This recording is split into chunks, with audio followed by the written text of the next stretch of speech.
Touch no one, the entry ticket. 11 a.m., Morrowside Fairgrounds. The Morrowside Fair had arrived again. Lights, screams, music, and laughter blending into one intoxicating chaos. But hidden behind the cotton candy stalls and Ferris wheels was a whisper only the brave or desperate dared to hear. Survive the Touchless Trial. 17 hours. One rule: don't touch anyone. One slip, and the hunter awakens. Winner gets $10 million. No entry fee. Just guts and a willingness to risk it all. Ajay, 27, an ex-gamer turned washed-out delivery boy, stumbled across a crumpled flyer inside a burger he delivered. You've been selected. Arrive at gate 6, 10:59 a.m. sharp. Say nothing. Something about it felt wrong. But the thought of money, the kind that could erase all his failures, was louder than his instincts. He arrived. 7 others stood silently by a rotting ticket booth, each one looking equally desperate, hollow, or just mad. A man in a fox mask handed each participant a bracelet, whispering, "The moment you step in, it begins. You'll feel a slight prick, trackers going live. Step out before 4:59 a.m. and you forfeit. Touch a person, any person, and your hunter is released." Ajay chuckled nervously. "So what? Like a guy in a costume chases me?" Fox Mask Man didn't answer, but his final words chilled them all. "You won't see your hunter until you've made a mistake, and by then, it's already too late." 12 p.m. Game begins. Ajay entered the fair. The crowd was thick. Children running, lovers entwined, drunk teens, street performers. A writhing mass of moving, unpredictable people. One brush of skin and it could all be over. He hugged the walls, dodging elbows, counting every inch. One woman spun in a sudden dance move and nearly hit him. His reflexes saved him by an inch. By 1:30 p.m., 2 contestants had already been eliminated. He didn't see it, but screams erupted near the funhouse. A red siren blared high above, but no one else noticed. Just the players. Ajay's bracelet flashed. 2 dots disappeared. 2 hunters active. A robotic voice said in his earpiece, "You remain untouched, 6 survivors." 15 p.m., the puppet tent.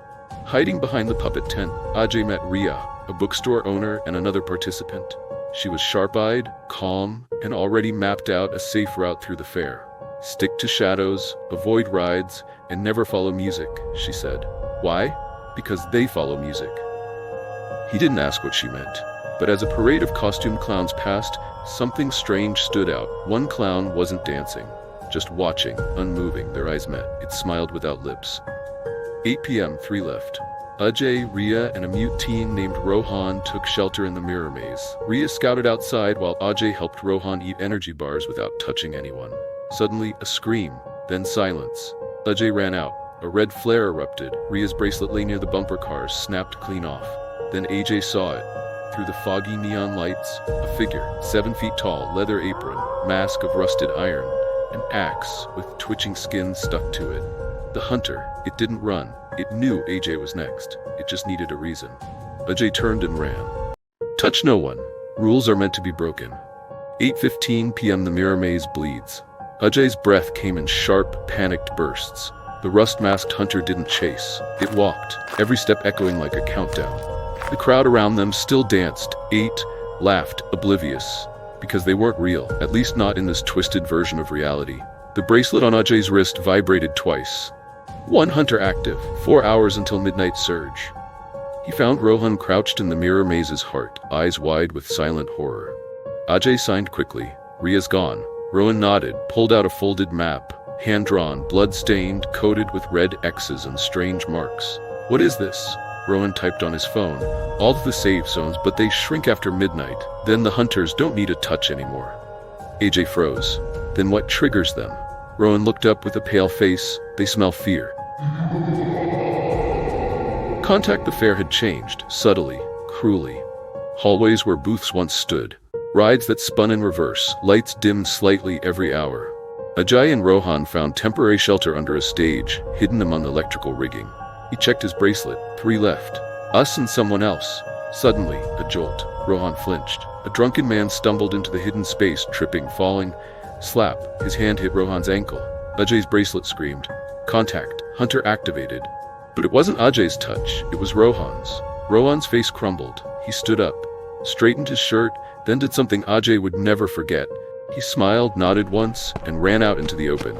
Ajay heard the hunter before he saw it. Not the iron-masked butcher. This one crawled. Spindly arms, porcelain doll mask, jaw hanging loose like wet clay, and it whispered names backwards. Naor, Naor. It found Rohan in less than a minute. Ajay didn't look away. He wanted to remember this, because one slip, and he'd be next. 12 a.m., the midnight surge. Ajay was now alone. The bracelet flashed a new message. Midnight surge. All hunters now partially visible. Rules have shifted. Final phase begins. He heard the fair moan, as if the place itself breathed. Now the hunters didn't need contact. They just needed closeness, or eye contact, or even a moment of hesitation. Ajay climbed the Ferris wheel's central column, avoiding the cars. He needed to get a better view. That's when he saw the third survivor. A girl, maybe 12, wearing a stained ballet dress, barefoot, dancing in circles by the carousel. He shouted down, "Hey, are you a player?" She stopped spinning. Her head turned. Slowly, she opened her mouth unnaturally wide, wider than humanly possible, and whispered, "I already won once, but I came back." Ajay's blood turned to ice. "Why?" she giggled. "Because some winners are chosen to become hunters. They just forget who they were." 1:30 a.m., a terrible realization. Back under the puppet tent, Ajay found something strange, an old photograph. 8 players standing in line, including him, Ria, Rohan, and the fox mask man. But the strange part? The same girl in the ballet dress was in it too, smiling, holding hands with the fox mask man. But the picture was dated 2004. That girl hadn't aged a day. "She didn't come back," Ajay muttered. "She was never out." Suddenly, the bracelet vibrated violently. Final countdown begins. 3 hours remain. Touchless rule suspended. Hunters free. The crowd shifted. Performers stopped. Children screamed. The lights of the fair went red. And the hunters no longer needed a reason to kill. 2 a.m., the hunt becomes real. Ajay ran. The fair had transformed from a carnival to a labyrinth of death. The lights were all red now, pulsing like a heartbeat. The music was gone, replaced with faint whispers in broken languages. Rides spun on their own, reflected things he hadn't done yet. His bracelet buzzed, then stopped. Final phase, active hunters, unlimited remaining players 2, only one may leave. So it was true, only one would win, the other would become one of them. 2:47 a.m., the Theater of Echoes. Ajay ducked inside an old vaudeville theater at the edge of the grounds. Dust, velvet curtains, broken lights. In the center of the stage, a chair. Someone sat in it. The girl in the ballet dress, still smiling. "Why are you following me?" Ajay demanded. She tilted her head, humming. "You're the best one this year. We all think so. They've already chosen you." "Chosen me for what?" She stepped off the stage. Her shadow lagged behind her movements by a second. To win, to forget, to wear a mask, like me.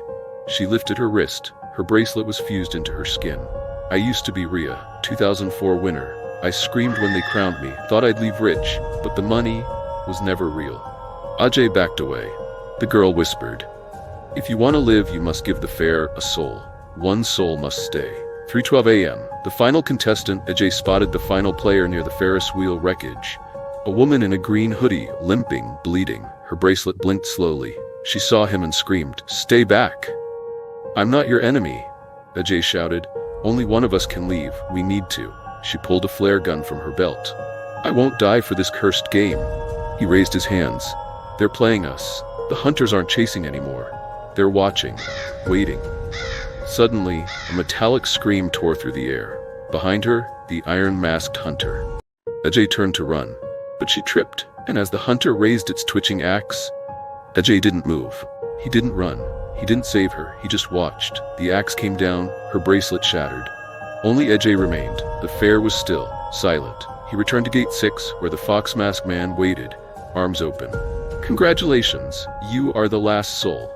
Ajay was pale, trembling. "I want my money." The man stepped aside. Behind him, a mirror. Ajay stepped toward it. He expected to see his reflection, but instead, he saw himself, wearing the iron mask. A caption beneath read, "Welcome new hunter, fair opens next year." He spun around. The fox mask man was gone. The fair, already rebuilding. And his bracelet, it melted into his skin like the others. Ajay screamed. No one heard him. He had won. He was free. But he could never leave. Epilogue 1 year later. A new flyer inside a hot dog bun. The same line. "You've been selected. Arrive at gate 6, 10:59 a.m. sharp. Say nothing. A teenager laughs, showing it to his friend. Let's try it. Probably viral marketing. Somewhere deep inside the fair, a hunter opens its eyes behind an iron mask. Its name is Ajay, and it's hungry.